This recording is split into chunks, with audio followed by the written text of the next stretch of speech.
Thân chào cả nhà, không nên xem chùa đâu đó. Nhớ đăng ký, like, comment để ủng hộ team nha. Tôi bị bệnh tâm thần. Với tôi, thứ gì càng đáng sợ thì càng đẹp. Sau khi tôi vô tình vào phòng livestream tiếng cười cợt và cá cược khắp màn hình, đầu tôi sẽ rơi xuống trong 3 giây nữa. Mà tôi ở trong căn nhà ma. Sắc mặt đỏ bừng nhìn bà si thân đầy vết máu chảy xước. Anh đẹp trai, có thể thêm WeChat không? Để lộ hốc mắt tối thôi. Bác sĩ lớn trên người chảy đầy máu đen hơi ngừng lại sau đó nhận điện thoại của tôi. Được, nhưng phòng clip của tôi đã nổ tung ngay lập tức. Tên tôi là Vân Tiểu Tiểu, là cô Nhi. Theo thời gian và địa chỉ xem phòng do bên trung gian tôi đến đúng giờ. Không ngờ ở đây đã có mấy chục người đến trước rồi. Trong lòng tôi không có chút bất ngờ nào. Ngôi nhà này nổi tiếng đến vậy, quả nhiên livestream không dễ. Tôi không thể không tiến lên hỏi thăm tình hình. Đại ca, các anh đều là đến xem phòng à? Ngoài việc nói một trong số có một người đàn ông đeo kính. Người đàn ông đó nhìn tôi một cái, không nói một lời mà bắt đầu khóc lóc. Người bên cạnh trực tiếp mắng: mày có bệnh à? Mày khóc cái gì hả? Không thể nói. Nếu không tao sẽ rớt mày trước. Tôi ngây ngốc không biết chuyện gì đang xảy ra. Sau đó có một người phụ nữ mặc váy đỏ bước tới. Là người mới phải không? Địa phương quỷ quái này thật kinh khủng. Nhìn nhiều một chút là tinh thần cũng bị ông nhiễm. Cố gắng nhìn càng ít càng tốt. Đừng nói nhiều. Địa phương quỷ quái. Tôi nhìn quanh khu chung cư gọn gàng và sạch sẽ này. Mặc dù xa xôi nhưng cơ sở vật chất vẫn đầy đủ. Yên lặng đứng xa hơn một chút. Những người này có vẻ bệnh còn nặng hơn tôi. Chờ một lát, trung gian đến rồi. Người đó cười và bắt đầu giới thiệu các quy tắc. Chung cư hy vọng của chúng tôi có những căn hộ chất lượng tốt và giá rẻ đến cho mọi người. Có rất nhiều yêu cầu đối với người thuê nhà. Xin các bạn nhất định phải tuân thủ. Đầu tiên, tất cả các bạn đều phải tìm nhà ở chung. Muốn nhận phòng phải có sự đồng ý của bạn cùng phòng. Nếu không chúng tôi sẽ từ chối nhận phòng. Thứ hai, bất kể bạn nhìn thấy gì trong máu, xin hãy bình tĩnh. Thứ ba, không có quái vật trong máu. Nếu có, nhất định là ảo giác của bạn. Báo cáo kịp thời, người trung gian nhìn xung quanh một vòng. Hài lòng nhìn thấy mọi người không có ý kiến gì, chỉ vào máu phía sau lưng. Bây giờ mời các vị bắt đầu chọn phòng đi. Sau khi chọn phòng, bạn có thể trả tiền thuê nhà. Tôi hoàn toàn không hiểu chuyện gì đang xảy ra. Nhưng rất nhanh, khoảng không trước mắt bỗng xuất hiện màn hình ảo kỳ lạ. Này, livestream sắp bắt đầu rồi. Lần này xem bọn họ có thể tồn tại được bao lâu không chứ? Tôi cả 3 ngày là toàn diệt. Chung cư hy vọng. Phó bản này đã có 1000 lượt. Hiện tại chưa có ai thông qua. 3 ngày cái gì? Tôi cá chỉ có 3 tiếng. Căn hộ hy vọng toàn là những bác sĩ lớn rất lợi hại. Phó bản này chủ yếu kiểm tra giá trị sợ hãi. Chỉ cần giá trị sợ hãi đạt đến 100, cuộc sống sẽ được thiết lập lại. Bọn họ chết chắc rồi. Màn hình ảo anh một câu tôi một câu, làm tôi hoàn toàn bối rối. Tôi nhìn những người đứng trước cửa căn hộ. Không ai dám bước vào. Vô tri vô giác trời bỗng nhiên bắt đầu mưa. Sao trời mưa thế? Tôi không mang theo ông. Tôi cất bước đi về phía trước. Xin tránh ra một chút, tôi muốn vào trong để tránh mưa. Không ngờ màn hình ảo lại bắt đầu tranh cãi dữ dội. Cái người mới này được quá chứ. Thấy mưa máo cũng không có phản ứng gì. Căn hộ này vừa mở cửa là rớt. Người phụ nữ này chết chắc rồi. Trong sự chú ý của đoàn người, tôi đi đến cửa căn hộ và mở cửa. Một ông lão người dính đầy bùn, không có nửa đầu ngăn tôi lại. Dừng lại. Tôi ngoan ngoãn dừng lại, đưa mắt nhìn ông lão kỳ quái kia. Mặc dù đầu đầy tóc trắng, nhưng khuôn mặt hiền hậu. Chỉ là hình như chân có chút không khỏe. Tuổi lớn như thế này mà vẫn còn làm việc không dễ dàng. Tôi cảm thấy thông cảm cho ông ấy. Tiến lên đỡ. Ông ơi, ông muốn đăng ký phải không? Ông chậm một chút. Đơn đăng ký ở đâu? Để cháu tự đi viết là được. Ông lão sửng sốt. Người phía sau tôi cũng sửng sốt. Màn hình ảo cũng dừng lại. Ông lão chỉ vào căn phòng nhỏ ở cửa. Tôi trực tiếp nhìn thấy một cuốn sách nhỏ ở trên bàn. Tự nhiên đi qua cầm lê. Trong phòng livestream và trong mắt tôi đi qua, bình tĩnh cầm lên một quyển sách ra người. Trên sách còn có rất nhiều móng tay. Nhìn thì thấy nó được cắt ra từ cơ thể con người. Màn hình bình luận bất ngờ. Em, cô ta cũng quá bình tĩnh rồi phải không? Vậy mà cũng không sợ à? Cuốn sổ ra người này và ông lão nửa đầu kia. Từng rất chớt không ít chủ phòng livestream đó. Người mới này có chút thú vị. Hừ, cứ giả vờ đi. Ở đây có rất nhiều thứ ghê tởm. Cô ta không thể cầm cự được lâu. Tôi ký tên, nhìn bìa da trong tay, có vẽ hoa nhỏ và động vật nhỏ. Không nhịn được khen một câu. Cuốn sổ này đẹp lắm. Cháu nhỏ trong nhà ông vẽ cho ông phải không? Ông lão nghiêng nghiêng đầu lại gần tôi. Sau đó mở miệng cười lên. Cháu gái tôi làm cho tôi đó. Cô muốn ở lại đây đúng không? Tầng 18 ánh sáng tốt. Khách trọ cũng tốt. Có thể đến đó sống. Tầng 18. Tôi bất ngờ ngước mắt lên, nghiêm túc đồng ý. Quả nhiên là có quan hệ tốt với nhân viên thì sẽ có lợi cho mình. Thông tin có ích này cứ vậy mà đến ngay lập tức rồi. Chỉ có những bình luận trên livestream phấn khích. Wow, ông lão nửa đầu bảo cô ta lên tầng 18. Đó không phải là vị trí không thể nói sao. Quả nhiên bà si khủng bố đều không có ai có lương tâm. Cô gái này xong rồi. Vừa rồi may mắn không bị rớt. Gặp gỡ ông chủ hàng đầu trong căn hộ hớp. Không thể trốn thoát. Cũng có người đặt câu hỏi trên màn hình ảo. Nếu ông lão nửa đầu này thật sự có ý tốt thì Hoặc sao? Kích hoạt cơ chế sinh tồn. Dù sao đây cũng là lần đầu tiên không có người chết. Những người khác trong khu vực thảm họa này cũng nghĩ đến. Một đám người liền mạch đi thang máy lên lầu. Còn một số người không chen chúc lên kịp, chỉ có thể chờ đợt sau. Tôi bị dồn vào một góc.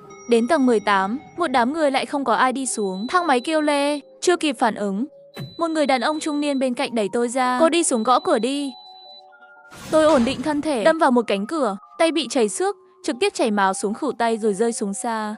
Ông bị điên à? Tôi thực sự tức giận, trực tiếp mắng người đàn ông trung niên. Ánh mắt của người đàn ông trung niên kia lóe lên. Trên tay cầm một cái, tôi nhìn qua tưởng là của dưa chuột bị hư hỏng. Trên thực tế, mọi người cũng nhìn thấy đó. Ông ta lấy ra một cây búa sắt.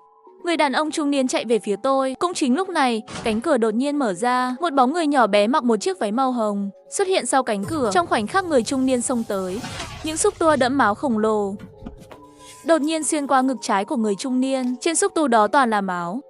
Trên đó còn có gai nhọn. Người đàn ông trung niên chưa kịp phản kháng đã ngã xuống đất. Tử trạng thê thảm, làm cho mọi người sắc mặt trắng bệch. Nhiều người run rẩy không kiểm soát được.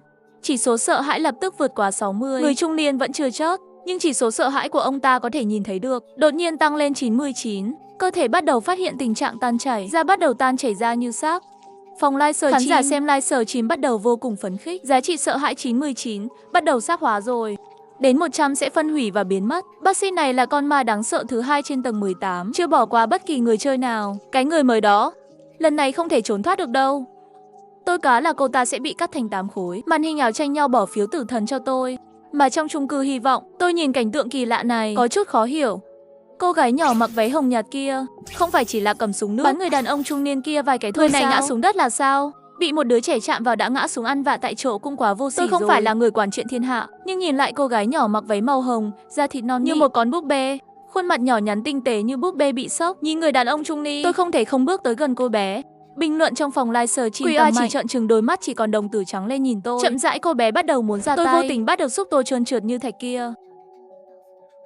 Cúi xuống và ôm đứa bé vào lòng. Phía sau truyền đến tiếng kêu chói tai, rồi lại bị cưỡng ép đè xuống. Màn hình bình luận liên tục được làm mới cũng như bị đóng băng. Tôi ôm cô gái nhỏ và vỗ nhẹ vào đầu cô bé, cực cưng không sợ. Ông chú kỳ quái đó đầu óc có bệnh, không liên quan gì đến em. Chị gái sẽ bảo vệ em. Nghe xong câu này, cảm nhận được sự ấm áp trên đỉnh đầu. QA chỉ có đôi mắt trắng trợn to, không thể tin được nhìn phía trước, trong mắt tràn đầy mờ mịt. Xúc tu kiêu ngạo cũng rơi xuống, mềm mại rơi xuống đất.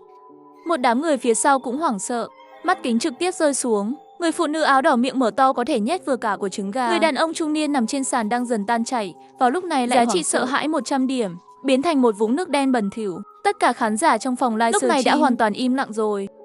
Làm thế nào mà cô ta có thể đối diện với cái xúc tu mặt trắng bệch giống như xác chết? Cũng gọi được 2 chữ cục cưng à? Người phụ nữ mặc váy đỏ hoảng hốt, run rẩy thốt ra từng chữ. Cô gọi nó là cục cưng à? Giọng cô ta run rẩy, hình như đang cố gắng chịu đựng cái gì đó. Tôi nghi hoặc quay đầu lại nhìn một cái. Người phụ nữ mặc đồ đỏ trong mắt tôi là một cơ thể người màu xám, không nhìn rõ mặt người. Tôi nhận ra sự không thể tin được trong giọng nói của cô ta. Tôi nhận ra hình dáng thật của đứa trẻ này không đẹp như ở trong mắt tôi. Có thể trên mặt có khuyết điểm gì đó, hoặc cũng có thể là có vết bớt xấu xí. Quỷ sắc bén nhìn qua, cô bé chỉ có tròng trắng, thậm chí gần như không có đồng tử. Cũng giống như một cây kim xỏ vào lòng người. Tôi phát hiện cô bé chuyển động, nhìn thẳng vào mắt cô bé. Trong đôi mắt của tôi chỉ nhìn thấy một đứa trẻ có đôi mắt to đang ngấn nước, má hồng như một quả đào. Nội tâm sắp bị dễ thương chết rồi. Bạn nhỏ dễ thương quá, tôi thật sự không nhịn được, bóp bóp mặt Quỷ Á. Bé cưng này thật nhìn chỉ có 4 hoặc 5 tuổi, không gọi là cục cưng thì gọi là gì? Bố mẹ em có ở nhà không? Chị, tôi muốn nói về chuyện đàn ông trung niên kia bắt nạt người khác, nhưng lại phát hiện người đó đã rời đi rồi. Thế là liền đổi lời, chị muốn thuê căn hộ này. Nhà em có nhiều phòng không? Em có thể thương lượng với bố mẹ để chị ở lại không? Quỷ ơi nhìn tôi như cá chớp, sau một hồi lâu, ngắt quãng trả lời, nhưng trong lời có vẻ rất hoài nghi. Chị, muốn ở lại, nhà của tôi à? Tại sao? Mắt tôi sáng lê, kể từ khi mắc căn bệnh kỳ lạ này, tôi không có cách nào để nhận biết người khác bằng ngoại hình, nhưng lại nhận ra rất nhiều nhân tính. Em bé này ngoan quá, cha mẹ chắc không khó để hòa hợp. Tôi ngay lập tức nói những lời ngọt ngào ở ngay bên miệng ra. Bé cưng à, em thật dễ thương, chị gái muốn ở bên em nhiều hơn. Tôi, đáng yêu. Quý A do dự lặp lại, đôi mắt chỉ có tròng trắng nhìn tôi, cố gắng tìm ra dấu vết của việc nói dối. Tôi không nói dối. Tôi thực sự nghĩ cô bé dễ thương. Sau khi nhận ra điều này, Hành động sau đó của quỷ càng khiến mọi người sửng sốt. Tôi bị bệnh tâm thần. Với tôi, thứ gì càng đáng sợ thì càng đẹp. Sau khi tôi vô tình vào phòng livestream, tiếng cười cợt và cá cược khắp màn hình. Đầu tôi sẽ rơi xuống trong 3 giây nữa. Mà tôi ở trong căn nhà ma. Sắc mặt đỏ bừng nhìn bác sĩ thân đầy vết máu chảy xước. Anh đẹp trai, có thể thêm WeChat không? Để lộ hốc mắt tối thôi. Bác sĩ lớn trên người chảy đầy máu đen hơi ngừng lại một chút. Sau đó nhận điện thoại của tôi. Được, nhưng phòng clip của tôi đã nổ tung ngay lập tức. Xúc tu của quỷ run rẩy một chút, đầu nhọn hung ác không tự chủ thu lại. Cuối cùng trở về trong cơ thể của quỷ bàn tay của cô bé lại biến thành tay người, miệng cong lên, trực tiếp kéo đến tận mang tai. Em tên là Nguyệt Nguyệt, em sẽ đưa chị đi tìm anh trai. Em cũng muốn ở cùng với chị gái. Lời này vừa ra, phòng livestream cô đơn lại bùng nổ. Em, cờ quỷ này lại qua rồi. Đây có thể là tân thủ.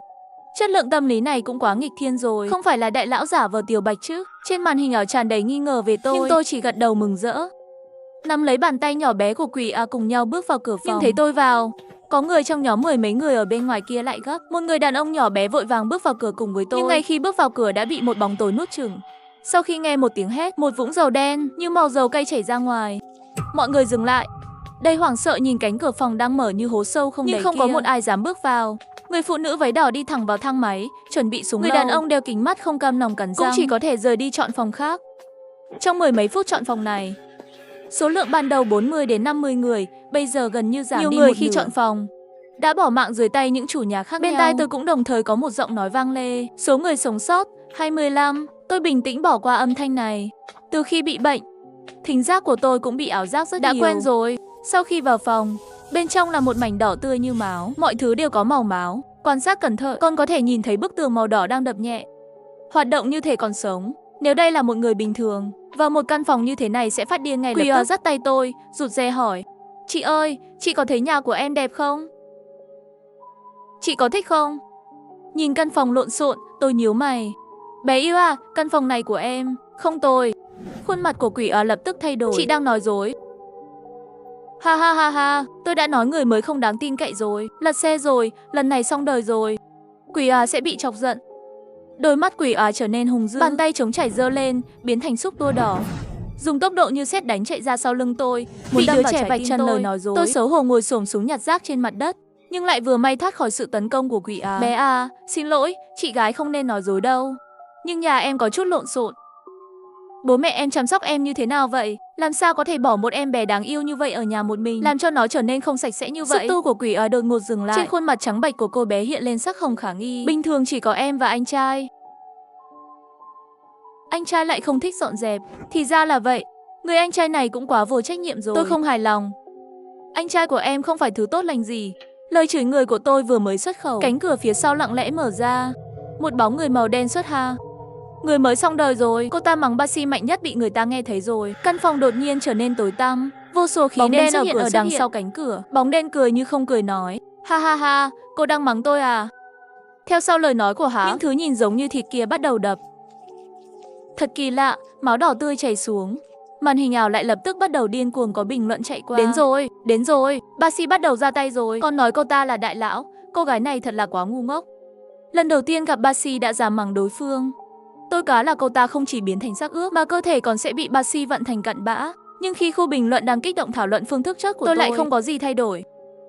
Trong mắt tôi, chỉ là vết dầu bẩn trên tường. Vừa dính nhóc vừa chảy xuống vài giọt. Đại ca, anh nói anh không đáng mắng à? Xem phòng anh bẩn thế nào rồi? Phòng như vậy là phòng của người sao? Nếu trẻ con sống ở đây bị bệnh thì phải làm sao? Bóng đen tiếp tục mở miệng có chút khác biệt. Cô đang quan tâm quỷ à? Nó không chết được. Nghe xong lời này, ban đầu tôi chỉ hơi tức giận, bây giờ đã chuyển thành phẫn nộ rồi. Ở đâu có phụ huynh đặt tên như vậy cho con của mình? Hơn nữa làm sao có thể đối xử với con cái của mình như vậy? Anh không phải là kẻ buôn người chứ?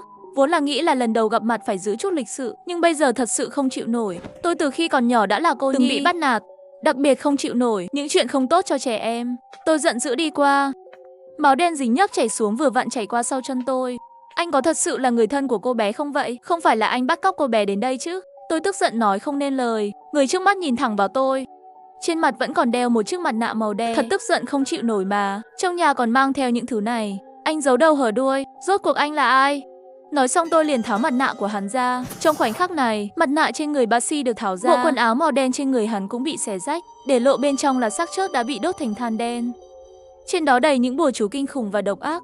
Chỉ nhìn thôi, mắt cũng sắp bị cái loại ác ý ngập trời đó chọc mù. Khu bình luận của phòng livestream càng hỗn loạn. Ôi, mắt tôi đau quá. Không tốt, ác niệm trên người tên bác sĩ này. Sao xem qua phòng livestream mà vẫn còn mạnh như vậy? Chỉ số giám sát của tôi đã tăng lên rồi. Người phụ nữ này bị bệnh à? Làm sao có thể liều lĩnh như vậy? Suýt nữa thì hại chết người rồi. May mà cô ta sắp chết rồi. Khiêu khích lớn như vậy, cổ của cô ta sẽ lập tức bị tên kia vặn xuống. Trong thực tế, bác sĩ thực sự đã bùng nổ. Năng lượng đèn khắp người anh ta như đang trỗi dậy từ vực thẳm. Cả chung cư hy vọng như bị nuốt chửng. Trước mắt chỉ còn lại bóng tối, bên ngoài cửa sổ cũng không có chút ánh sáng nào. Bác sĩ đưa tay chỉ vào tôi. Những ngón tay cằn cỗi đã biến thành một cái liềm khổng lồ treo trên cổ tôi. Tôi nói rồi, mắt nhìn bác sĩ không chớp mắt. Ha ha ha, người mới này bị dọa sợ đến phát ngốc rồi. Tôi đã nói rồi mà, có ai mà không sợ chết đâu. Người mới này cuối cùng không thể giả vờ được nữa. Tôi không thể chờ đợi để xem.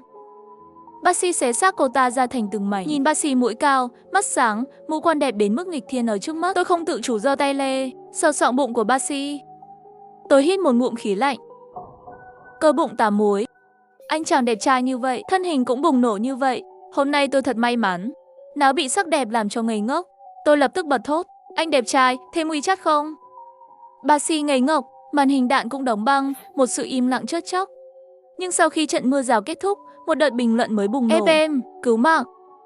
Sao cô ta lại dám nói những lời như vậy với bác sĩ? Giá trị kinh dị của tôi lại tăng thêm nữa rồi. Cô ta là người à? Là người à? Đối mặt với loại cương thi cháy đen như vậy, đầu óc cô ta hỏng rồi à? Phòng livestream thể thốt tôi tìm chết, nhìn chăm chăm vào hình ảnh mong đợi tôi bị chặt đầu, nhưng giây tiếp theo, người đàn ông vốn tràn ngập khí đen lại bất ngờ im lặng một lúc. Một nửa khuôn mặt của hắn bị thổi giữa, nửa còn lại ngũ quan đến mức không giống người thật. Nửa kia lại xuất hiện tia may mắn nhàn nhạt. Hắn thu lưỡi liềm lại, lấy điện thoại ra từ phía sau ra và chuyển sang giao diện quét mã. Phòng livestream hoàn toàn không có âm thanh, chỉ có vô số dấu hỏi và dấu chấm than. Tôi run rẩy lấy điện thoại ra và thêm WeChat của bác sĩ. Trên mạng không có lừa người. Ai chủ động thì có câu chuyện. Trai đẹp chủ động thì càng có nhiều chuyện hơn. Miệng tôi không nhịn được phát ra tiếng cười. Vừa định nói chuyện, chàng trai đẹp trai lại gần tôi hơn. Cô xác định tôi rất đẹp trai sao?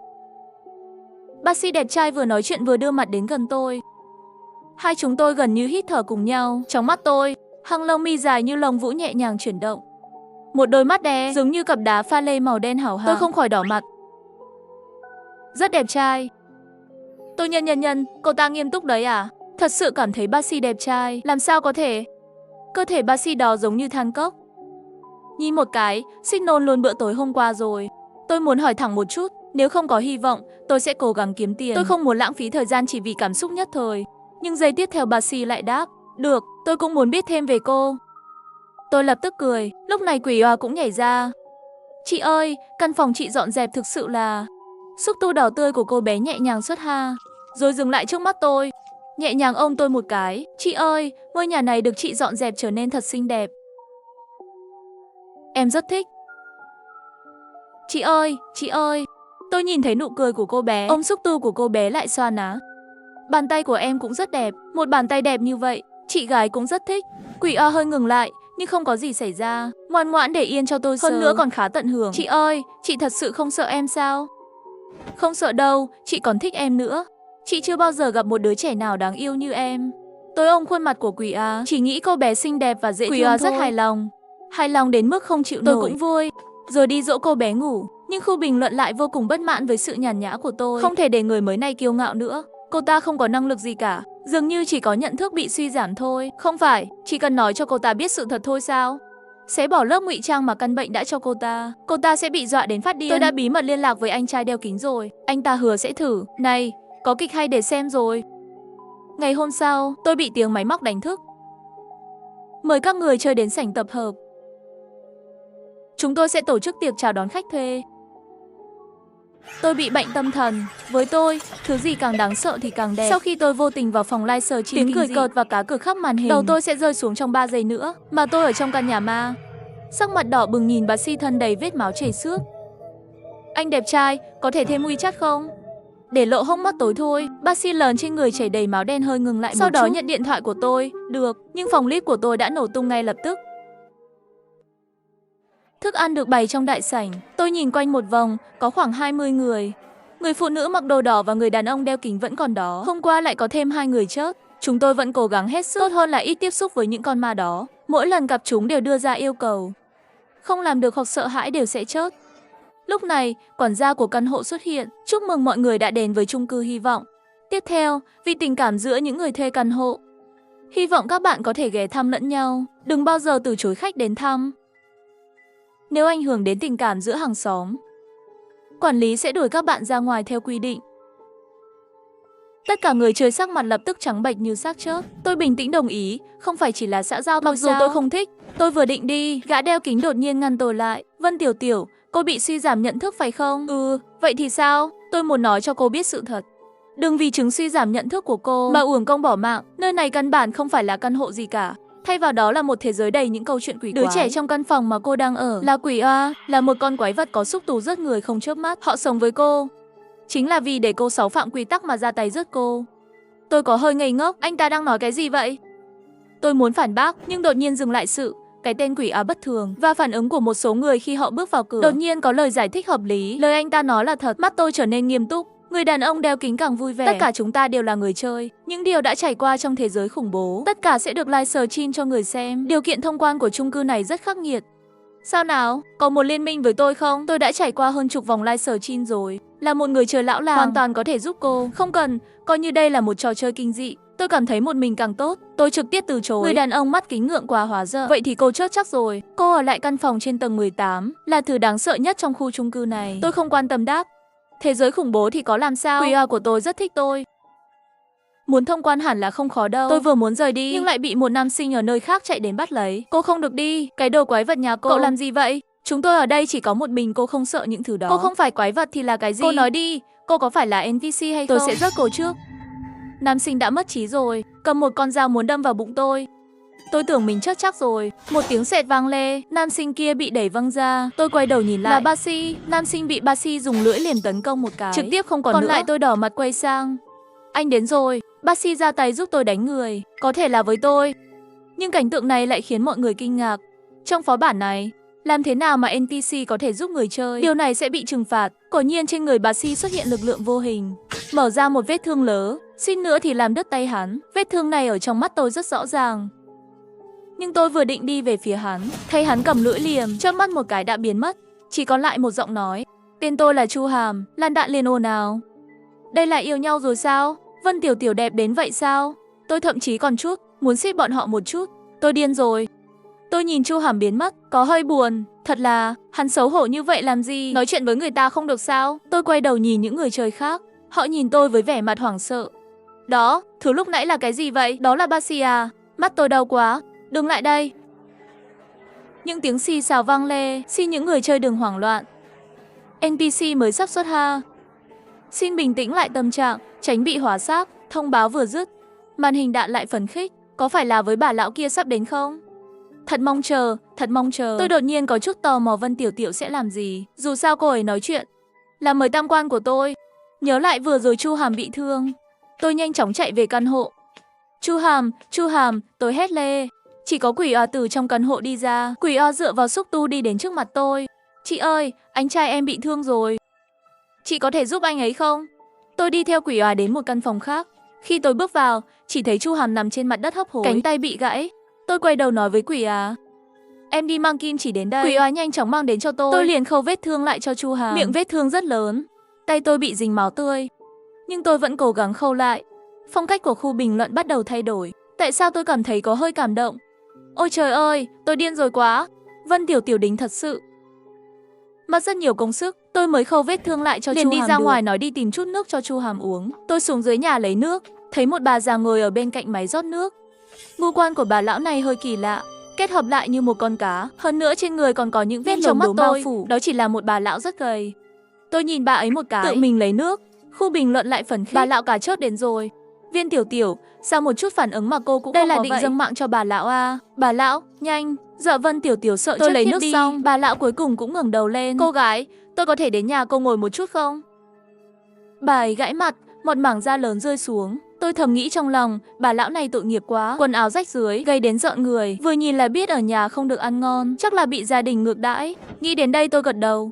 Được ạ, bà đi theo cháu nhé. Bà ơi, bà có muốn cháu đỡ bà đi không? Bà lão nhìn tôi. Được, cháu không sợ tôi à? Sao ai cũng hỏi tôi có sợ không? Tôi thực sự muốn nói một câu, tôi thực sự không sợ. Các người có đáng sợ như vậy không? Tôi đưa bà lão về nhà. Quỳ ơi nhìn thấy bà lão thì rất ngạc nhiên. Chị, sao chị lại đưa bà về rồi? Đây là bà của em à? Bà là bà của tất cả mọi người. Được rồi, bà ngồi xuống chút đi. Cháu vào phòng chăm sóc cho anh trai của em ấy. Tôi mang nước đi vào phòng. Thấy Chu Hàm đã tỉnh rồi, tôi vui vẻ nói. Chu Hàm, anh tỉnh rồi. Chu Hàm nhìn thẳng vào tôi. Là cô khâu vết thương lại cho tôi à? Phải, nếu không khâu lại, nó sẽ tiếp tục chảy máu. Tôi tự lành được.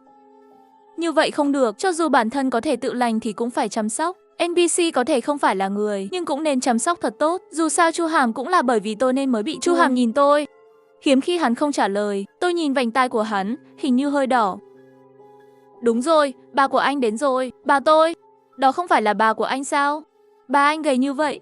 Anh bình thường có phải là không chăm sóc tốt cho người ta không? Cô nói vậy thì là vậy đi. Bà lão lúc này cũng đi vào phòng. Cô gái nhỏ, tôi đến giúp cháu.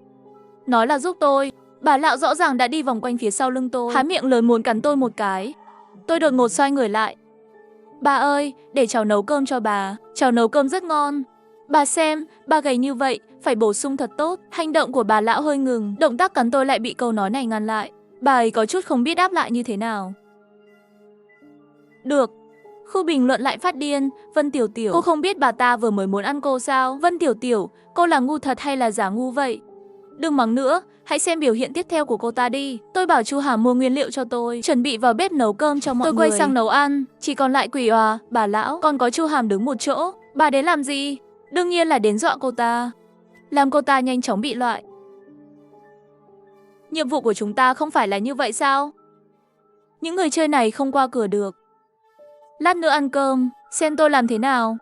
Chẳng bao lâu sau, tôi đã nấu xong sườn heo kho, xúc cá. Ba người Chu Hàm nhìn chằm chằm, bà lão gắp một đũa thức ăn lê, nhưng món ăn này chui ra khỏi mắt bà lão.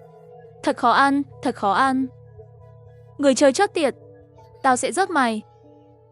Tôi trực tiếp đặt đũa xuống, ba người nhìn chằm chằm tôi dùng tay áo lau lau mắt cho bà lão. Lão nhân gia, là cháu nấu đồ ăn không ngon sao? Lần sau cháu sẽ cải thiện. Tôi nhìn bà lão, đồ ăn tôi nấu có khó ăn như vậy không? Dọa bà lão khóc thành như vậy luôn rồi. Bà lão sửng sốt, sự lịch sự của tôi khiến bà lão không nói nên lời. Hey si, được rồi. Thực ra cũng không khó ăn đến như vậy. Tôi đã nói rồi, không khó ăn chút nào. Chu Hàm, anh thấy sao? Thật sự không khó ăn đâu. Quỷ Òa gõ bát cơm muốn ăn thức à? Khu bình luận đã tê liệt. Mạch não của Vân Tiểu Tiểu thật sự không cùng tần số với tôi mà. Sau bữa tối, bà lão nói với bà Si. Thôi được rồi, tôi không dọa cô ta sợ được. Tôi thừa nhận tôi cũng có chút thích cô ta. Tối nay bà có muốn ngủ cùng cháu không? Tôi bỗng nhiên chạy ra, thân thiện hỏi. Được. Bà lão đáp lại, tôi đã trải qua một đêm vui vẻ. Nhưng ngày hôm sau, khi chúng tôi đến hội trường, thiếu 5 người. Cho nên đây chính là bị đào thải mà mắt kính nói sao. Ngày càng ít người sống sót. Giờ khắc này quản gia lại xuất hiện. Mời mọi người tự đi đến phòng số 15, tầng 17. Để chào đón cư dân, nhớ là tất cả mọi người. Không đi thì lập tức bị loại bỏ. Hắn nói xong rồi bỏ đi, mọi người ở đại sảnh lại bùng nổ. Đó cũng không phải là phòng của người cá sao? Đây cũng độ khó địa ngục rồi. Khu chung cư này tổng cộng có 15 con quái vật. Chỉ có thể tiêu diệt hoàn toàn tất cả quái vật trong chung cư, chúng ta mới có thể trốn thoát. Vân Tiểu Tiểu, xin hãy giúp chúng tôi. Quả nhiên nhân tính là ác độc nhất. Ngày hôm trước, rất nhiều người ở đây còn có ác ý sâu sắc với tôi. Bây giờ xuất hiện quy tắc đến thăm cư dân, tất cả đều thay đổi tính cách. Tôi không để ý đến những người này. Trở lại tầng 18, sau đó phát hiện bà lão đã mất tích. Thế là hỏi, ủa, bà đâu rồi? Bà đi rồi, trước khi đi còn có quà muốn tặng cho chị. Quà gì chứ? Tôi nhận lấy chiếc hộp mà Quỷ Á đưa tới, vừa mở ra xem là mấy cái của nhãn cầu đẫm máu. Khu bình luận lại bắt đầu loạn. Không phải là cô ta không biết bà lão kia là muốn dọa cô ta sao? Mê mông, chắc là không biết. Đôi mắt đẹp quá, tôi khen ngợi. Tôi thích nó, cảm ơn bà. Quỷ Á sửng sốt một chút rồi cười. À, chị ơi, có vẻ như chị thực sự thích, em rất thích chị. Chị cũng thích em mà. Chu Hàm đâu? Anh trai đang ngủ.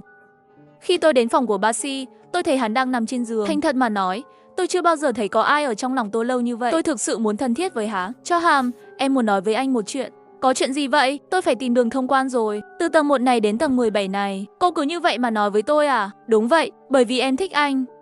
Đi ra ngoài nên báo cáo. Tôi có thể thấy biểu tình của hắn hơi cứng lại. Nhưng một lúc sau hắn lên tiếng, được, để tôi tiễn cô. Tôi nhìn khuôn mặt đẹp trai của hắn, không nỡ chia xa. Trước khi đi, có thể hôn một cái không? Cái gì? Hắn sửng sốt nhưng thấy hắn không có vẻ phản kháng. Tôi kéo cổ áo của hắn ta qua, hôn một cái. Khu bình luận hoàn toàn sụp đổ. Không phải chứ? Sao cô ta dám? Sao cô ta lại dám? Wow, đây là gì thế này? Tôi và Chu Hàm chia tay, sau đó tự đi vào thang máy. Đến cửa thang máy, Chu Hàm bỗng nhiên nắm tay tôi, hét một cái điện thoại nắp gập vào tay tôi. Đây là điện thoại. Sau khi thông qua, cô có thể liên lạc với tôi. Wow, tuy đó là điện thoại nắp gập. Lâu rồi chưa thấy điện thoại như vậy. Tôi cầm lấy mở ra, trên đó chỉ có một số điện thoại, ghi chú là Sở Hàm. Khu bình luận chen vào, làm sao đây? Đột nhiên có chút bu. Wow, đây là định tình rồi sao? Này, các người nói xem Vân Tiểu Tiểu có chớt không? Tạm biệt với Chu Hàm, tôi đến phòng 15. Phòng 15, có một người cá đang bơi trong bia. Chỉ là hắn ta thiếu một cánh tay, mắt trắng. Đôi cá còn có chút thối giữa. Điều đáng sợ nhất là những mảng lớn màu đỏ trên người hắn ta, trông giống như khối u, rất ghê tởm. Khu bình luận cũng bắt đầu ồn ào. Đây chính là vua người cá của chúng ta à? Hóa ra sau khi vua người cá bị thương, đã đến chung cư Hy Vọng. Vua của tôi, trước đây vinh quang biết bao. Sau khi vào phòng, mọi người thì thầm. Hóa ra là 200 năm trước, người cá thống trị vùng biển này. Họ mạnh mẽ và xinh đẹp, họ sinh sống ở một vùng biển nào đó không tranh chấp với thế gian. Nhưng con người tham lam đã phát hiện ra đuôi cá của chúng có thể làm thành những chiếc quạt đẹp. Hơn nữa cũng có thể lấy dầu cá từ cơ thể họ để sử dụng. Thế là nhân tộc và người cá sinh ra chiến tranh. Nhà vua dẫn quân lính của mình vào cuộc chiến tranh lớn với loài người. Sau đó nhà vua trở thành như thế này. Tôi nghe câu chuyện tuyệt đẹp này mà đau lòng. Nhìn cái đuôi cá màu xanh kia, thân thể trắng như tuyết, thật sự rất đẹp. Tất cả mọi người nhìn vua người cá trong nước, không dám tiến lê. Con người đến rồi. Vua bơi đến trước mặt tôi, hôm nay là ngày chớt của ngươi. Tử Lộ, tôi lắc đầu. Vua, tên của ngài có phải là Đức Kinh không? Tôi biết ngài là vị vua vĩ đại và xinh đẹp. Xinh đẹp, ngươi xem bây giờ ta hiện tại còn xinh đẹp không? Sao không đẹp? Tôi đưa tay chạm vào đuôi cá của hắn ta. Tôi nhìn thấy cái đuôi này giống như nhìn thấy một biển lớn. Thật sự rất đẹp. Vua lạnh lùng nhìn biểu tình của tôi. Tôi thực sự nghĩ hắn ta rất đẹp. Tôi lau đuôi cho ngài có được không? Tôi vừa dọn dẹp phòng 18 ở tầng 18. Ngươi ở đó cũng rất hài lòng. Phòng 18, ngươi đã vào phòng 18. Ngươi còn sống sót ra ngoài. Tôi nghĩ mọi người đều rất hợp nhau. Hơn nữa mọi người đều có thể trở thành những người bạn tốt của nhau. Tôi vừa nói vừa ôm đuôi của vua cọ sát. Đuôi của ngài thật sự rất đẹp. Thế là tôi cầm lấy cọ vẽ, bổ sung màu sắc cho một số đuôi cá trong mắt tôi. Hy vọng đuôi cá của hắn ta sẽ trở nên đẹp hơn. Theo màu vẽ của tôi, đuôi của vua Nhân Ngư đã hoàn toàn thay đổi. Đuôi vừa thay đổi một chút, vị vua Nhân Ngư từng ghê tởm kia trở nên quyến rũ hơn nhiều. Vua người cá đứng nhìn cái đuôi. Khu bình luận ngạc ni, Vân Tiểu Tiểu thật sự là thiên tài trong bệnh tâm thần. Đúng vậy. Thật sự rất giỏi. Nhà vua nhìn tôi, đưa tay giữ cằm tôi. Lâu như vậy, cô là người đầu tiên nói tôi xinh đẹp. Một người khiến tôi trở nên xinh đẹp hơn. Nhà vua nhìn tôi, cuối cùng cũng rơi một giọt nước mắt. Cô đi đi, sau này ta sẽ không rớt cô. Nói xong câu này, hắn ta trực tiếp rớt một người chơi. Mọi người đều rời khỏi phòng. Sau đó ngày tháng trôi qua từng ngày. Quản gia tiếp tục cho chúng tôi đến thăm khách. Số người còn lại ngày càng ít đi. Rồi tôi đến phòng 14. Đó là một con thỏ màu đen, thân dưới liên tục chảy máu, bị gãy một chân. Lại đến phòng 13, giúp người nhặt rác dọn dẹp lại ngôi nhà nhỏ của mình. Đến phòng số 12 dạy đứa trẻ câm điếc nhận mặt chữ. Vào phòng 11, tưởng tượng tương lai với người phụ nữ tâm thần bị mất ngủ. Khi tôi đến thăm từng phòng, cuối cùng người chơi chỉ còn lại một mình tôi. Khu bình luận ngạc nhiên, tuyệt vời. Thật tuyệt vời, Vân Tiểu Tiểu. Vân Tiểu Tiểu cuối cùng cũng thông quan rồi, nhưng chung cư Hy Vọng hình như vẫn còn lá bài ở. Nghĩa là sao? Chẳng lẽ vẫn còn? Ngoài ra còn có một vị bác sĩ, nhưng chưa ai nhìn thấy. Tôi cứ tưởng mình đã hoàn thành nhiệm vụ rồi. Kết quả, giọng nói máy móc quen thuộc lại vang lên. Vân Tiểu Tiểu, chúc mừng cô đã hoàn thành nhiệm vụ ghé thăm 15 phòng. Bây giờ, nếu cô có thể vượt qua vòng cuối cùng, vậy tên của cô sẽ được khắc trên cột mốc lịch sử của chung cư. Cái gì? Trong khi tôi đang nghi ngờ, không biết từ đâu có một bàn tay to đầy máu bỗng xuất ha, trực tiếp bắt được tôi, ném tôi xuống đất. Thân chào cả nhà, không nên xem chùa đâu đó. Nhớ đăng ký, like, comment để ủng hộ team nha. Bà tôi bị ông nội để trong tủ đông 40 năm. Hôm nay đại thọ lần thứ 70 ông quyết định mở tủ đông lạnh 40 năm trước. Hello mấy ní, xem video hay thì hãy đăng ký hội viên, like, comment, donate ủng hộ kênh nhé. Ông đưa tôi đến phòng nghiên cứu. Trong phòng đều ngập tràn mùi nước nồng nặc. Chúng tôi đến trước một cái tủ đông. Ông nội đưa cho tôi một chiếc chìa khóa để tôi mở tủ đông lạnh. Sau khi mở ra, một làn khói trắng phả ra, rồi dần dần tan đi. Một người phụ nữ từ từ bước ra. Cô gái chải 2 bím tóc, vẫn còn sương lạnh đông đá, nét mặt ưu tú. Ông nội run rẩy lầy bầy đi tới, trên mặt ngập tràn nước mắt. Thúy Hoa, cuối cùng cũng gặp được bà rồi. 40 năm qua tôi rất nhớ bà. Cô gái nhìn ông nội, trong mắt đầy sợ hãi nhưng rất nhanh đã ổn định trở lại. Ông nội lúc này bảo tôi Nhị Lăng mau gọi bà nội. Nhìn cô gái trẻ hơn mình này tôi ngượng ngùng, gọi một tiếng cháu chào bà. Cô gái không đáp lại, chỉ hoài nghi nhìn tôi. Có thể vừa ra ngoài, chưa phản ứng kịp. Lúc này ông đưa bàn tay nhăn nheo của mình nắm lấy tay bà nói đi. Chúng ta về nhà. Về tới nhà, trên bàn còn có một di ảnh của một lão nhân. Bà nội nhìn chằm chằm vào di ảnh. Ông nội thấy vậy vội vàng cất bức ảnh đi. Tôi thở dài cảm thán người mới thánh người cũ. Thực ra trong di ảnh với là bà tôi, mà người gọi là Thúy Hoa này không phải bà thật của tôi, chỉ là vợ cũ của ông tôi. Năm đó Thúy Hoa và ông tôi kết hôn không lâu, bị ung thư, không có thuốc chữa. Đúng lúc ông nội đang nghiên cứu ở về việc đông lạnh người sống, vì vậy đã đem Thúy Hoa về nước và để vào tủ đông. Vài năm sau, ông cưới bà nội thật của tôi, còn sinh ra Papa và Coco. Cho đến tháng vừa rồi, bà tôi mất vì bệnh tim. Ông nội với quyết định mở tủ đông. Lúc này ông nội như nhớ ra cái gì đó. Nhị Lăng, chút nữa cháu đưa bà nội tới bệnh kiểm tra sức khỏe, xem bệnh ung thư trước đây có thể trị liệu. Tôi gật đầu đồng ý, rồi lái xe đưa bà tới bệnh viện. Trên đường đi, bà không rời mắt nhìn về tòa nhà cao tầng bên ngoài cửa sổ. Chỉ mới 40 năm mà thế giới đã thay đổi rất nhiều. Tôi thuận miệng đáp lại. Không biết vì sao, luôn cảm thấy không thoải mái khi ở cùng bà. Rất nhanh chúng tôi đã tới bệnh viện. Bác sĩ cầm giấy kiểm tra nói, bạn gái anh khỏe mạnh, không cần phải trị liệu. Tôi ngại ngùng nói, đây không phải bạn gái tôi, đây là bà nội tôi. Bác sĩ ngạc nhiên, vậy ông cậu thật khỏe. Tôi cười gượng để đỡ xấu hổ. Đúng rồi, bà tôi không phải bị ung thư sao? Sức khỏe bà cậu rất ổn, có thể đấm chết được vài con hổ béo. Chẳng lẽ đóng đông có thể giải quyết được bệnh? Thúy Hoa không vì bản thân hồi phục mà vui vẻ, chỉ thản nhiên trả lời một câu có thế thôi. Bỏ đi, dù sao cũng không vấn đề gì. Ba ơi, chúng ta về thôi. Mê mơ, về đến nhà tôi đem tin tốt này nói cho ông. Ông không những không bất ngờ, chỉ cầm tay Thúy Hoa trắng như tuyết xoa xoa. Xem ra lựa chọn lúc đầu của tôi là đúng. Hi hi. Tuy là ông nội của mình, nhưng một ông già 70 nắm tay một cô gái 20 tuổi, nhìn vẫn hơi nóng mắt. Thúy Hoa bị sờ cũng thấy ngại, cự tuyệt muốn rút tay lại. Đúng lúc bên ngoài có người, một chân đạp bay cửa. Lúc này một người phụ nữ bước vào. Hay lắm, không thế tê, quả nhiên là con hồ ly tinh. Chỉ thẳng vào mặt ông tôi mắng. Người phụ nữ tên là Ellie, hơn 40 tuổi, là trợ lý phòng thí nghiệm cũ của ông, vẫn luôn thích thầm ông. Không thế tê lúc trước ông nói đời vợ chớt sẽ lấy tôi, giờ lại ông một đứa 20, có ghê tởm không? Nói xong Ellie nhìn chằm chằm Thúy Hoa. Thúy Hoa sợ hãi nấp sau lưng ông. Ra cáu lên vả cho Ellie một cái. Cô đừng luyên thuyên, tôi với cô chỉ là đồng nghiệp. Cô còn lên cơn tôi báo công an. Ellie không ngờ bị ông đánh. Cô mặt ôm mặt khóc nức nở bỏ đi. Đi rồi vẫn không quên quay lại nhìn Điều Thúy Hoa một cái. Bỗng chốc không khí trong sân yên tĩnh có chút ngại ngùng. Tôi cũng cảm thấy bộ đôi đũa lệch này rất hoang đường. Ông và bà nội tuổi tác quá khác biệt. Ông dùng ánh mắt cảnh cáo nhìn về phía tôi. Nếu cháu còn lo chuyện bao đồng, ông sẽ đưa cháu về chỗ cũ. Nghĩ đến nơi đó, tôi không khỏi rùng mình, cúi đầu chẳng nói gì.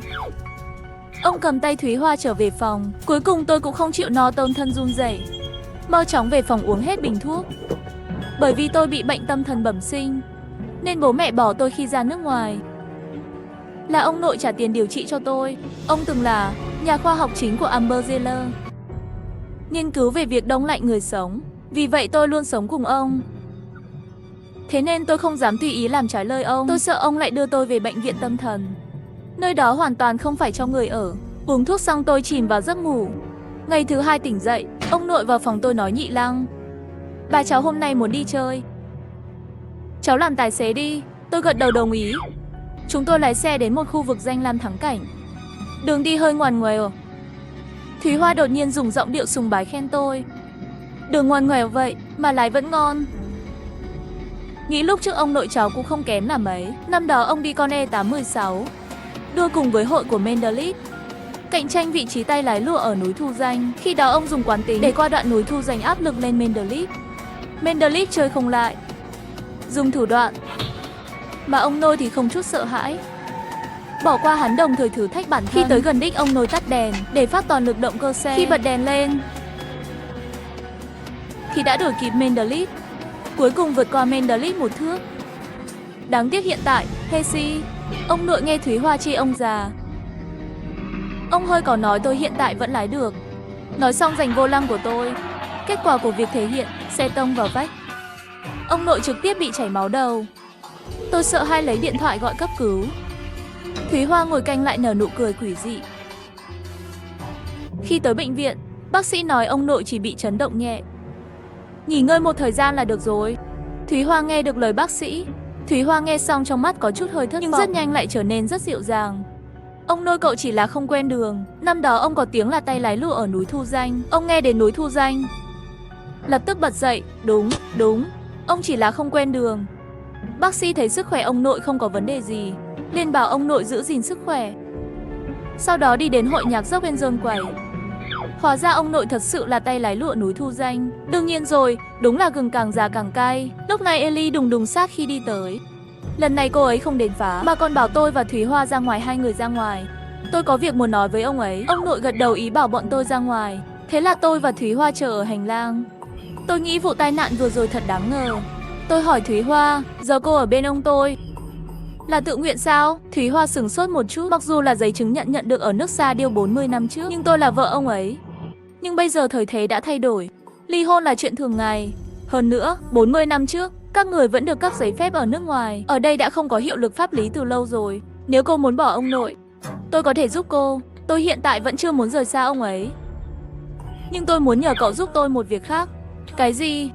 Đầu tôi đột nhiên đau không biết tại sao. Chỉ cần tôi ở cùng cô ấy thì tôi lại bị đau đầu. Tôi không sao, cô cần tôi giúp gì? Tôi muốn đến phòng thí nghiệm của ông cậu, chính là cái tủ đông thí nghiệm đó. Phòng thí nghiệm của ông nội không bao giờ cho ai vào, ngoại trừ Ellie. Lần trước giải đông cho cô là lần đầu tiên tôi vào. Cửa phòng thí nghiệm của ông nội, đó là khóa mã hóa cấp quân sự. Để mở khóa cần tới 3 mật khẩu, nếu không thì không mở được. Thúy Hoa nghe xong có chút thất vọng. Tôi muốn xem lại phòng thí nghiệm, dù sao 40 năm trước tôi cũng làm nghiên cứu. Cô có thể nhờ ông nội đưa cô vào xem. Thúy Hoa vừa muốn nói gì, trong phòng đột nhiên có tiếng hét. Tôi lập tức xông vào, chỉ thấy ông nội trợn to mắt nhìn cửa sổ. Cô ta nhảy xuống rồi. Tôi chạy đến bên cửa sổ xem. Ellie nằm trên mặt đất. Đây là tầng 211. Cô ta chắc chắn sẽ chốt rồi. Vài phút sau, cảnh sát đã có mặt. Cái quái gì thế này? Ông nội trả lời là Ellie muốn tôi cưới cô ấy. Tôi đã từ chối rõ ràng. Thì cô nói muốn nhảy lầu. Tôi nói cô đe dọa tôi cũng vô dụng. Vậy là cô ta đã nhảy xuống. Cảnh sát thấy ông nội đã có tuổi, đầu lại bị thương, không có khả năng đẩy một cái. Người phụ nữ rơi xuống lầu. Cuối cùng quyết định Ellie tự tử vì tình yêu. Về cái chết của Ellie, ông nội thậm chí còn không nhăn mày, nhớ lại lúc bà nội còn sống. Ông nội luôn mượn danh nghĩa nghiên cứu, tán tỉnh với Ellie. Ngay khi tôi đang cảm nhận về phong cách của ông nội, một người phụ nữ bước vào, Khổng Thế Tê. Tôi cứ tưởng lại đến tìm ông nội để tính sổ. Không ngờ cô ta nói tôi là bảo mẫu của Ellie. Tôi đến tìm cô Thúy Hoa. Ellie nói với tôi trước khi chết, cô ấy có vài lời muốn tôi nói với cô Thúy Hoa.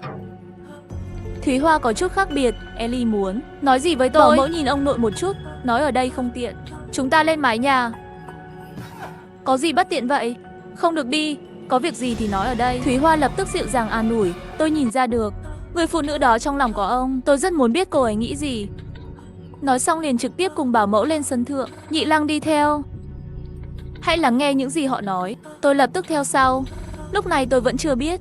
Chờ tôi, đó là bí mật của ông nội và Ellie. Ông nội sợ có chuyện gì đó bảo tôi đi nghe trộm. Tôi lập tức theo sau, trốn sau cánh cửa an ninh. Tôi hầu như không thể nghe thấy cuộc trò chuyện của họ. Bảo mẫu lấy ra một cây bút ghi âm. Đây là Ellie ghi lại từ lâu rồi. Cô ấy nói nếu một ngày nào đó cô ấy chết, Khổng Thế Hiền bên cạnh lại có phụ nữ trẻ mới. Hãy cho cô ấy nghe bản ghi âm này. Bảo mẫu nhấn nút phát đoạn ghi âm. Xin chào. Khi cô nghe được đoạn ghi âm này, nghĩa là tôi đã chết. Lúc ghi âm đoạn văn này, tôi còn không biết cô là ai. Nhưng không sao, chúng ta đều trải qua cùng một chuyện. Tôi đã ở bên cạnh Khổng Thế Tề 15 năm rồi. Tôi đã bị anh ta đóng băng trong 20 năm. Khi tôi thức dậy, cuộc sống đã là một câu chuyện khác. Năm đó hắn ở nước Sadio, ích kỷ dùng thủ đoạn bất nhân đạo, đóng băng 10 cô gái. Tôi là người thứ hai được Dã Đông. Tôi đã rất ngạc nhiên khi nghe điều này. Không ngờ ông nội lại điên cuồng như vậy. Mặc dù Khổng Thế Tề là một thiên tài nghiên cứu khoa học, nhưng anh ta vô đạo đức, dâm dề đề tiện, nhớ lại lúc còn trẻ. Những năm đó tôi vắt óc để lấy lòng anh ta. Là vì anh ta giấu trong phòng thí nghiệm 7 cô gái bị đông lạnh khác. Tôi muốn cứu họ ra, nhưng vẫn không biết cụ thể giấu ở đâu. Nếu tôi chết, cậu phải tìm cách cứu họ ra. Tôi đã thu thập một phần bằng chứng của anh ta, nhưng không đủ để hạ hắn. Nếu có cơ hội, cô hãy tìm một người tên là Vincent. Chỉ là không biết anh ta còn sống không? Cuối cùng, cô không được tìm cách thoát khỏi Khổng Thế Tề, nếu không hắn sẽ giết cô. Đã có một bài học trước mặt tôi rồi. Ghi âm kết thúc. Thúy Hoa hỏi bằng chứng Ellie nói ở đâu. Bảo mẫu rút ra một tập tài liệu. Cô ấy đã để mọi thứ trong đó. Tôi nghe xong toàn thân đổ mồ hôi. Vincent là ai? Sao cái tên này quen quá vậy? Đột nhiên đầu tôi đau như thuốc nổ. Tôi nhanh chóng uống một chai thuốc. Sau khi hồi phục, tôi trở lại phòng bệnh. Họ nói gì thế? Ông nội vừa nhìn thấy tôi liền nóng lòng hỏi. Ellie đã phàn nàn với bảo mẫu khi còn sống là sau khi ông nội có bà nội, ông đã bỏ rơi cô ấy. Người trông trẻ nghĩ rằng bà nội đã hại cô ấy, cho nên mắng bà nội vài câu. Chỉ vậy thôi. Vâng, tôi gật đầu. Mặc dù tôi vẫn chưa chắc chắn bản ghi âm đó là thật hay giả, nhưng tôi chưa muốn nói sự thật. Không có cơ hội Thúy Hoa cũng trở lại. Em yêu, cô bảo mẫu đó đã nói gì với em thế?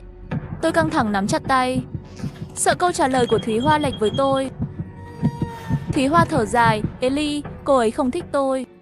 Thúy Hoa, câu trả lời này khiến tôi thở phào nhẹ nhõm. Một câu làm mờ nội dung. Cô ấy thật thông minh, nhưng sự bình tĩnh của cô ấy cũng làm tôi sợ. Vừa rồi khi cô ấy nghe đoạn ghi âm cũng không phản ứng gì. Chẳng lẽ cô ấy sớm đã biết những chuyện này? Ở lại với ông nội chỉ là đang âm mưu cái gì đó. Hôm đó Ellie đến nhà gây chuyện, cũng giống như cố ý. Đặc biệt là ngày đá vào cửa, nếu không nhầm. Lúc đó cô ấy muốn xác nhận ông nội có thực sự Dã Đông cho những cô gái khác. Chẳng lẽ ông nội tôi thật sự là một con quái vật đốn lốt người? Nghĩ đến chuyện đó, đầu tôi lại lên cơn đau. Bệnh của tôi khiến tôi không thể suy nghĩ về những vấn đề quá phức tạp. Nếu không sẽ đau đầu không ngừng, rồi mất kiểm soát. Khi tỉnh dậy sẽ mất trí nhớ, quên những gì mình đã làm. Ông bà, cháu hơi mệt, cháu về trước đây.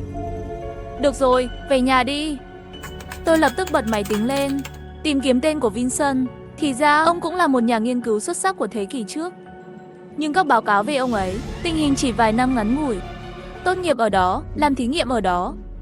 Trong những thập kỷ sau đó, không còn manh mối nào về ông ta nữa. Có vẻ không phải là người quan trọng. Nhưng tại sao Ellie lại nói muốn hạ gục ông nội? Phải đi tìm gã này. Để biết chân tướng, tôi liền kết mạng ngoài để xem. Không ngờ có phát hiện mới. Hóa ra năm đó Vincent này và ông nội này là đồng nghiệp. Công nghệ đông lạnh nhiều người là do ông phát triển. Nhưng một báo cáo mới nhất lại bác bỏ tuyên bố trước đó. Lại nói kỹ thuật đó là do ông nội tự nghiên cứu. Cái quái gì thế này? Tôi tiếp tục xem. Hóa ra năm đó Vincent không tán thành việc triển khai công nghệ này.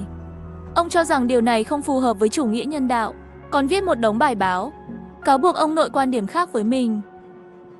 Ngoài những báo cáo này, tôi không thể tìm thấy gì khác nữa. Lúc này đầu tôi càng lúc càng đau, cảm giác như cả căn phòng đang quay cuồng. Rồi tôi ngất đi. Khi tôi mở mắt, tôi đang ở trong phòng thí nghiệm đông lạnh. Trong thùng chứa khổng lồ lại ngâm từng cô gái xinh đẹp. Cái quái gì vậy? Khi tôi mở mắt, tôi đang ở trong phòng thí nghiệm đông lạnh. Trong thùng chứa khổng lồ lại ngâm từng cô gái xinh đẹp. Đột nhiên cô gái trong thùng chứa mở mắt, la hét cứu chúng tôi. Cứu chúng tôi. Tiếng kêu cứu chói tai vang lên trong đầu tôi. Đầu tôi lại bắt đầu đau. Không biết bao lâu, tôi tỉnh dậy mới phát hiện ra đó là mơ. Cậu đang gặp ác mộng.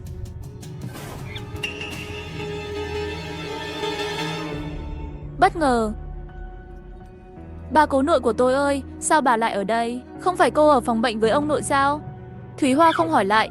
Cậu cũng nghi ngờ ông ta phải không? Tôi nghi ngờ ai? Thúy Hoa chỉ vào máy tính tôi quên tắt. Đừng giả vờ nữa. Nếu cậu không nghi ngờ, làm sao cậu có thể kiểm tra thông tin của Vincent? Hơn nữa cậu đã ở trên mái nhà lúc đó, nghe lén chúng tôi. Tôi không nghi ngờ gì, chỉ muốn xác nhận những gì Ellie nói có đúng không. Không cần nghi ngờ, tất cả những gì cô ấy nói là sự thật. Tôi biết Ellie, 40 năm trước ở nước Sadio, các nhà nghiên cứu nữ chúng tôi thường xuyên tổ chức tiệc. Tôi đã gặp cô ấy vài lần ở bữa tiệc. Cô ấy rất đẹp. Bên cạnh Khổng Thế Tề, yêu hắn từ cái nhìn đầu tiên. Vì vậy, sau đó ông ta đóng băng Ellie. Vậy là cô không bị ung thư, chỉ là vỏ bọc bên ngoài ông nội nói bệnh ung thư thực ra để đông lạnh cô. Thúy Hoa gật đầu, vậy tại sao cô không chống lại ông ấy? Giờ cô hoàn toàn có thể chạy trốn. Nếu tôi chạy trốn, Khổng Thế Tề sẽ giết tôi. Năm đó người phụ nữ đầu tiên ông ta Dã Đông, chỉ vì muốn chạy trốn mà bị giết. Cho dù tôi trốn thoát thành công, hắn cũng sẽ làm Dã Đông những cô gái khác và tiếp tục chiếm hữu họ. Tôi lập tức cảm thấy tim đập loạn nhịp. Không ngờ ông nội lại biến thái như vậy. Cô nói với tôi những điều này là muốn tôi giúp cô đối phó với ông nội, tìm ra những cô gái khác bị đông lạnh. Thúy Hoa gật đầu, nhưng đó là ông tôi. Dù có tệ đến đâu, tôi cũng sẽ không làm hại ông tôi. Thúy Hoa, nhìn tôi này thái độ kiên quyết. Đột nhiên hiền dịu nhẹ giọng.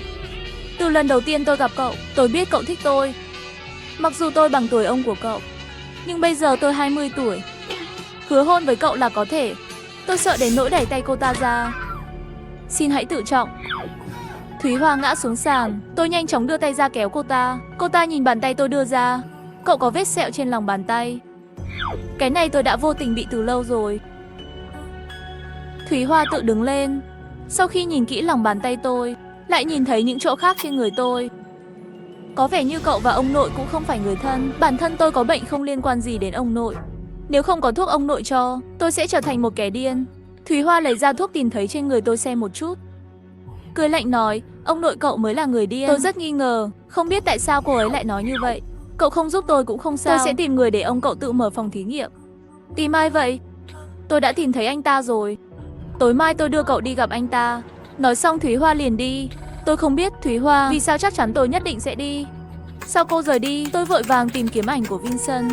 Tìm rất lâu, mới phát hiện ra một bức ảnh rất mờ. Trong ảnh có một người đàn ông đẹp trai đeo kính, ngồi trước kính hiển sáu quan sát cái gì. Tôi nhìn anh ta luôn cảm thấy có chút quen mắt. Ngày hôm sau ông nội xuất viện, tôi băn khoăn không biết có nên nói với ông nội những chuyện này không. Nhưng ông nội đã ngủ trong phòng ngủ kể từ khi xuất viện, ngủ từ ngày đến đêm. Lúc này Thúy Hoa cầm một túi tài liệu đi vào. Không cần xem nữa, tôi đã thêm một cân thuốc ngủ vào bữa ăn của ông ấy. Đi theo tôi. Không biết đi bao lâu, chúng tôi đến một công viên vắng vẻ. Cô hẹn với Vincent đợi ở đây à? Khi nào ông ấy đến? Đã đến rồi. Ở đâu? Cậu chính là Vincent.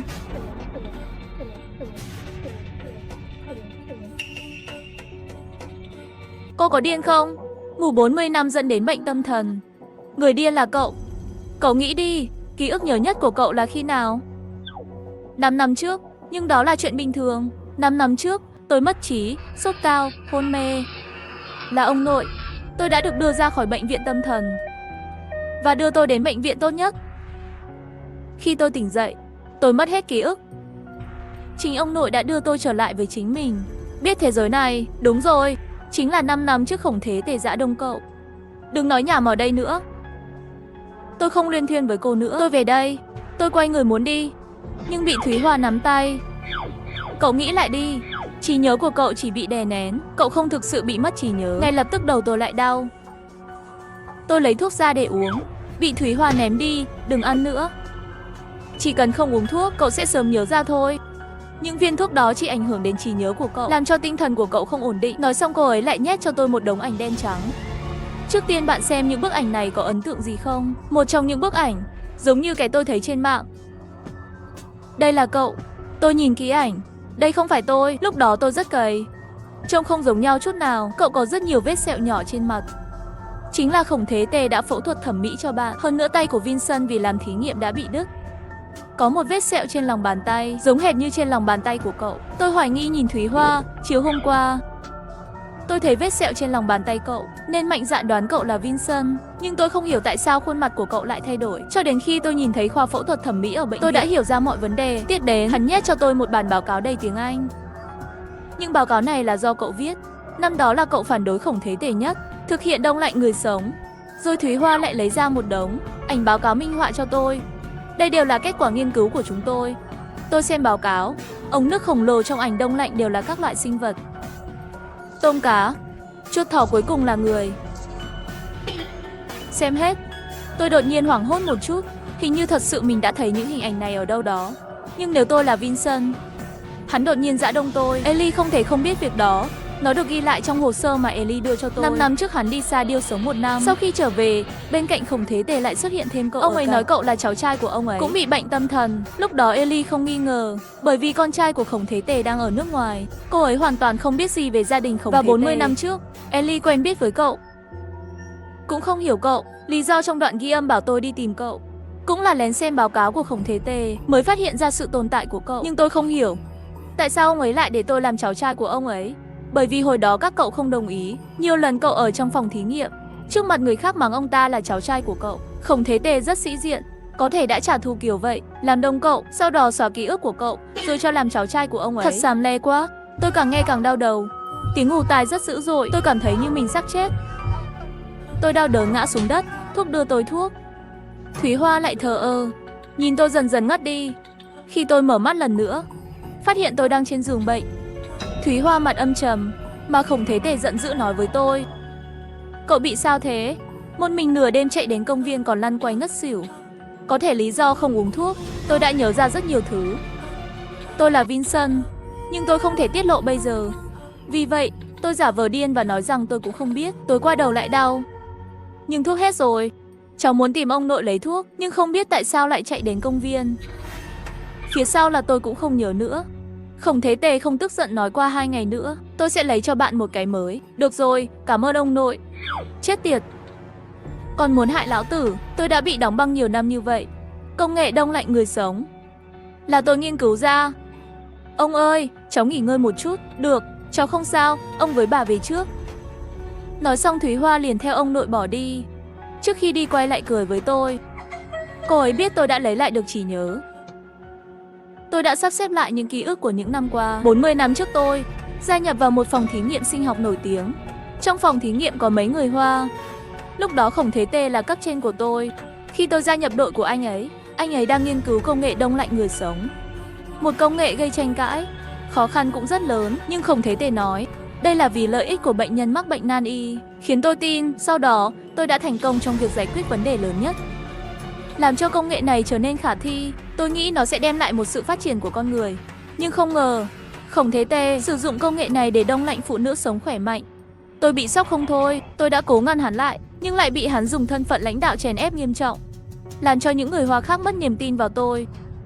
Trong cơn tức giận, tôi đã viết rất nhiều bài cáo buộc hắn ta. Hắn bị xử phạt và ghét tôi. Từ đó chúng tôi không gặp lại nhau. Nhưng khi tôi chuẩn bị về nước phát triển, hắn đột nhiên tìm tôi, nói muốn mời tôi ăn cơm. Xin lỗi tôi, lúc đó tôi không đề phòng, nghĩ rằng dù sao cũng là cựu lãnh đạo, lại là đồng hương, thế là đồng ý. Kết quả đi chơi với hắn ta, tôi một đi không trở lại. Phòng thí nghiệm đã đánh cắp nghiên cứu của tôi, đổ công nghệ đông lạnh vào tên của hắn. Khi tôi thức dậy, tôi đã bị hắn dùng thuốc khống chế thành một người điên loạn mất trí và trở thành cháu trai của hắn. Hắn còn đóng băng các cô gái khác. Con cáo ra kinh tởm này, tôi phải cứu những cô gái còn lại và công khai tội ác của hắn. 2 ngày nữa Thúy Hoa đến thăm tôi. Cô ta hào hứng nói tôi đã giành được sự tin tưởng của Khổng Thế Tề rồi. Hắn sẽ đưa tôi đến phòng thí nghiệm. Tôi biết làm thế nào để mở 3 ổ khóa trong phòng thí nghiệm. Tuy tôi không biết các cô gái ở đâu, nhưng tôi đã có một kế hoạch rồi. Cô ta thì thầm vào tai tôi kế hoạch của cổ. Tôi đồng ý gật đầu. Nhưng sau khi chúng tôi thương lượng xong, trên đường về thì xảy ra tai nạn xe cộ. Khổng Thế Tề vội vã đến bệnh viện. Thúy Hoa đã vào ICU rồi. Bác sĩ lắc đầu nói thông báo bảo chúng tôi ký tên giấy phẫu thuật trước, phải chuẩn bị sẵn hậu sự. Khổng Thế Tề rất đau lòng, nhưng lại không một giọt nước mắt. Ký thông báo dấu phẫu thuật xong rồi quay về. Tôi cũng gần như hồi phục hoàn toàn, cũng theo về luôn. Đến đêm, tôi nghe tiếng mở cửa từ phòng ngủ của Khổng Thế Tề. Sau đó đi đến phòng thí nghiệm dưới lòng đất. Tôi nghĩ chắc là Thúy Hoa sắp chết rồi. Ông ấy sẽ chọn người phụ nữ mới. Sau khi Khổng Thế Tề vào phòng thí nghiệm, cũng lặng lẽ đến trước cửa.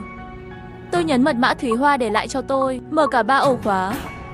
Sau khi vào phòng thí nghiệm, tôi cẩn thận tiến về phía trước. Nhưng càng đi vào bên trong càng thấy lạnh. Cuối cùng tôi đến một nơi như lạnh lẽo. Hình ảnh trước mắt làm tôi sửng sốt. Từ đầu đến cuối có tổng cộng 11 khoang kính khổng lồ. Trong đó 7 người nằm trong ống thủy tinh. Một số người trong số họ là đồng nghiệp của tôi, còn có những phụ nữ tôi chưa từng gặp. Trong đó có một phụ nữ nước ngoài tóc vàng. Họ đều nhắm mắt như đang ngủ. Tôi đã run rất lâu, trong lòng không thể bình tĩnh.